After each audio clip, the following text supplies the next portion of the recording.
La création de l'homme. La scène s'ouvre sur une vue majestueuse de l'Olympe, où les dieux se rassemblent pour discuter de la création de l'humanité. Des nuages dorés flottent autour des palais en marbre, tandis que des lumières scintillantes émanent de chaque coin. Zeus, le roi des dieux, se lève, sa voix puissante résonnant à travers l'assemblée. Nous allons créer une nouvelle créature, à notre image, pour peupler la terre, déclare-t-il, le regard fier. Les autres dieux, intrigués, échangent des regards approbateurs. Athéna, déesse de la sagesse, intervient. Il est essentiel que cette nouvelle créature ait la capacité de réfléchir et d'apprendre. Apollon, le dieu de la lumière, acquiesce, et ils devront avoir de la beauté pour apprécier le monde qui les entoure. Prométhée, un titan sage et bienveillant, observe en silence. Ces créatures auront besoin de quelque chose de spécial pour survivre, murmure-t-il à lui-même. Sans outils, sans feu, elles ne pourront jamais prospérer. Épiméthée, le frère de Prométhée, est enthousiaste. Je m'occuperai des dons que nous leur ferons, dit-il avec un sourire, prêt à offrir des attributs aux nouveaux êtres. Les dieux commencent à créer l'homme à partir de l'argile, insufflant la vie dans ces nouvelles créatures avec des gestes gracieux. Prométhée, se sentant responsable, se rend compte qu'il doit agir. Je dois leur donner le feu, pense-t-il, conscient que sans ce don, les hommes seront vulnérables. La scène se termine alors que Prométhée prend une décision audacieuse. Je vais voler le feu sacré de l'Olympe, déclare-t-il dans un souffle, déterminé à protéger l'humanité et lui offrir une chance de survie. Dans l'ombre, il prépare son plan, prêt à trahir les dieux pour le bien des mortels. Ses yeux brillent d'une lueur résolue, sachant que ce qu'il s'apprête à faire pourrait changer le cours de l'histoire. Le vol du feu. Dans cette scène, Prométhée se glisse furtivement à l'intérieur de l'Olympe, le cœur battant. Les couloirs sont illuminés par des flambeaux, et les dieux se déplacent avec une grâce divine. Je dois être rapide, murmure-t-il, passant devant les gardes des dieux, qui ne se doutent de rien. Son esprit est concentré sur son objectif, le feu sacré qui brille comme un trésor au loin. Arrivé devant la flamme, il s'agenouille et la contemple avec admiration. C'est la clé de la survie pour les hommes, se dit-il, tendant la main vers le feu. Avec une délicatesse infinie, il prend une braise et l'enferme dans une tige de fenouil. Ceci leur donnera chaleur et lumière, déclare-t-il avec détermination, conscient de l'importance de son acte. Alors qu'il s'apprête à quitter Olympe, un bruit soudain attire son attention. « Qui va là » s'écrie un garde alerté par le mouvement. Prométhée, réalisant qu'il a été découvert, se précipite vers la sortie. Je ne peux pas échouer maintenant, pense-t-il, courant aussi vite qu'il le peut, le cœur battant la chamade. Il réussit à sortir de l'Olympe, le cœur battant, et se dirige rapidement vers la terre. Les hommes auront enfin la chance de se défendre, s'exclame-t-il, tenant le feu dans ses bras, son esprit débordant d'espoir et de détermination. La scène se termine alors qu'il atteint la terre, prêt à offrir le feu aux mortels, ignorant encore les conséquences de son acte audacieux et les représailles qui l'attendent. Le don du feu. La scène montre Prométhée arrivant sur Terre, où les hommes, affamés et frigorifiés, se rassemblent autour de lui. « Mes frères, regardez ce que j'ai apporté !»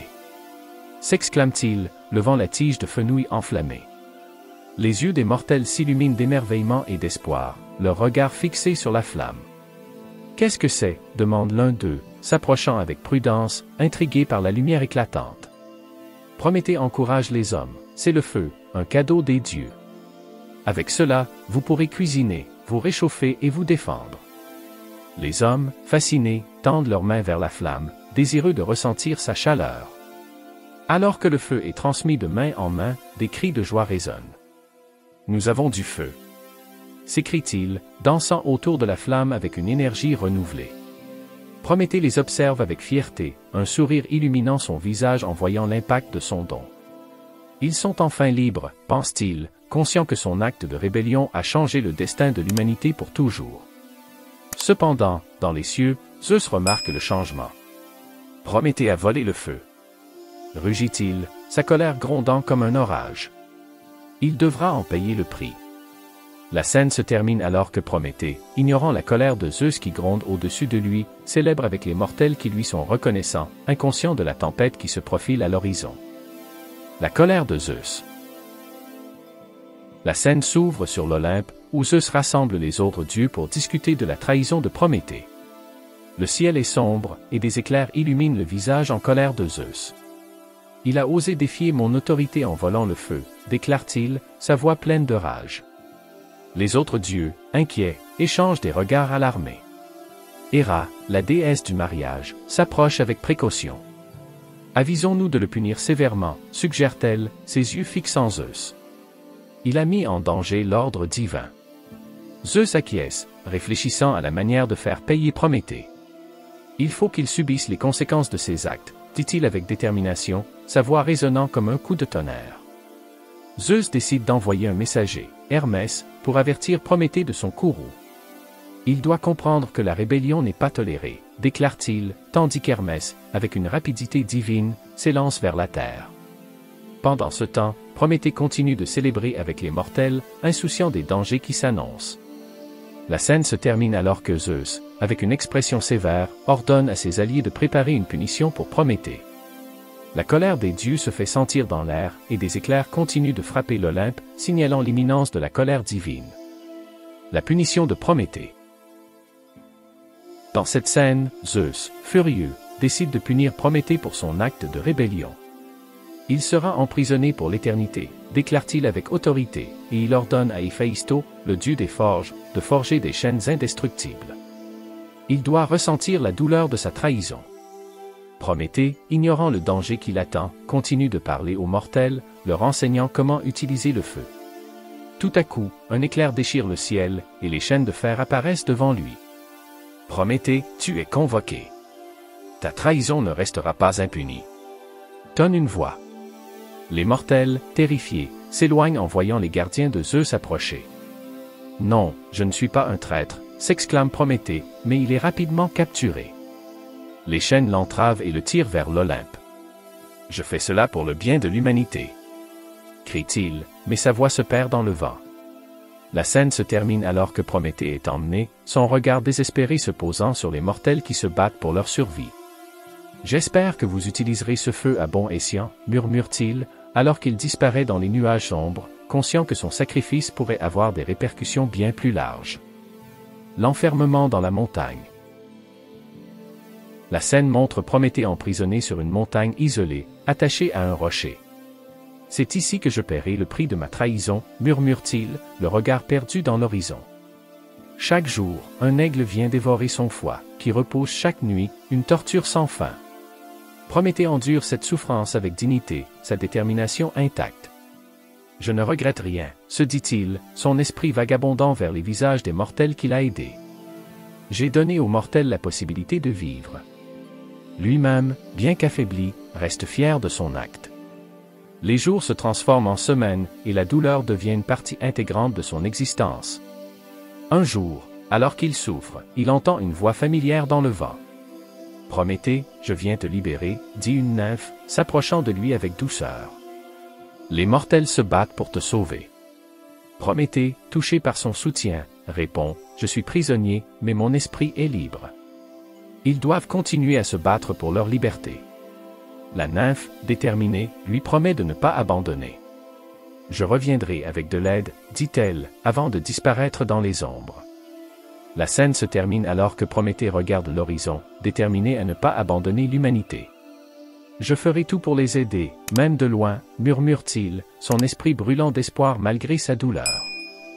La rébellion des mortels. La scène montre les mortels, inspirés par l'acte de Prométhée, décidant de se rebeller contre les dieux.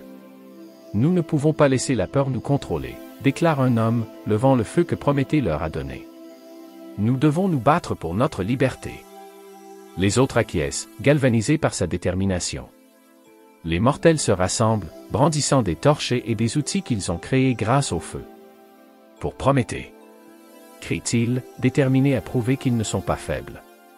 Les rumeurs de leur rébellion atteignent l'Olympe, provoquant l'inquiétude parmi les dieux. Zeus, furieux d'apprendre que les mortels osent se rebeller, convoque les autres dieux. Ils doivent être rappelés à l'ordre. Prométhée les a corrompus, rugit-il, son visage se rembrunissant sous l'effet de la colère. Nous devons montrer notre puissance. Les mortels, bien que courageux, ne réalisent pas la force des dieux. Nous nous battons pour notre avenir, déclare une femme, brandissant sa torche avec ferveur. La scène se termine alors que les mortels se préparent à affronter les dieux, pleins d'espoir et de détermination, tandis qu'une tempête gronde au-dessus d'eux, annonçant un affrontement imminent. La colère de Zeus. La scène montre Zeus observant les mortels se rassembler pour la rébellion. « Ils osent défier ma volonté !» rugit-il, sa colère résonnant à travers le ciel. Les autres dieux, inquiets, échangent des regards. « Que devons-nous faire ?» Ils sont nombreux, dit Poséidon, le dieu des mers, inquiet de l'issue de cette confrontation. Zeus, ne reculant devant rien, décide d'envoyer des éclairs pour frapper les mortels. Ils apprendront la leçon, déclare-t-il, levant son bras vers le ciel. Les éclairs s'abattent, illuminant le ciel sombre et menaçant. Je ne laisserai pas Prométhée emporter leur esprit. Les mortels, voyant les éclairs, commencent à paniquer. Retrouvez-vous. Nous ne devons pas céder à la peur, crie le leader de la rébellion. Mais le pouvoir de Zeus est écrasant, et les premiers éclairs frappent, laissant des traces de destruction derrière eux. La scène se termine alors que les mortels, bien que terrifiés, se regroupent, déterminés à se battre malgré la colère de Zeus. Nous nous battons pour Prométhée, et pour notre avenir, hurle-t-il, défiant le ciel qui gronde au-dessus d'eux, unis par l'espoir et la détermination. La libération de Prométhée. La scène montre une nymphe, déterminée à libérer Prométhée, s'introduisant dans le palais de Zeus. « Je dois le sauver », murmure-t-elle, se glissant à travers les ombres. Elle parvient à atteindre la montagne où Prométhée est emprisonné, et le voit, affaibli mais toujours fier, son esprit vibrant d'une lumière indomptable. « Prométhée, je suis ici pour te libérer », s'écrie-t-elle, s'approchant des chaînes. Il est temps de mettre fin à cette torture. Prométhée, touché par sa bravoure, répond « Je ne peux pas abandonner les mortels. Ils se battent pour moi. » Ensemble, ils travaillent pour briser les chaînes. « Il faut que je retourne vers eux, » dit Prométhée, déterminé à les aider. « Mon sacrifice ne sera pas vain. » Avec un ultime effort, ils parviennent à briser les chaînes, et Prométhée se lève, le regard déterminé, prêt à affronter son destin. La scène se termine alors que Prométhée et la nymphe descendent ensemble de la montagne. « Je vais aider les mortels, quel qu'en soit le prix, » déclare-t-il avec ferveur, prêt à affronter la colère de Zeus une fois de plus, son cœur battant pour la liberté des hommes. Le sacrifice de Prométhée. La scène finale montre Prométhée revenant parmi les mortels, qui se battent courageusement contre la colère des dieux. « Je suis de retour !» s'écrie-t-il, et les mortels se tournent vers lui, remplis d'espoir. « Avec le feu et votre courage, nous vaincrons. » Prométhée les encourage, partageant son savoir et sa force. « Ne laissez pas la peur vous consumer, » déclare-t-il, brandissant la flamme. « C'est pour cette lumière que nous nous battons. Ensemble, nous surmonterons les ténèbres. » Alors que Zeus observe de loin, il se rend compte que Prométhée a une fois de plus inspiré les mortels. « Je dois agir, » murmure-t-il, prêt à lancer une dernière attaque. Mais Prométhée, avec une détermination inébranlable, se place devant les mortels. « Je prendrai le prix de mes actes, » déclare-t-il, acceptant son destin. La scène se termine sur Prométhée faisant face à Zeus, prêt à endurer la colère des dieux pour protéger l'humanité. « Je suis Prométhée, et je ne regrette rien, » déclare-t-il, une lueur de défi dans les yeux. Les mortels, inspirés par son sacrifice, s'unissent pour se battre, déterminés à ne pas abandonner, tandis que le ciel s'assombrit autour d'eux, symbole de la bataille à venir.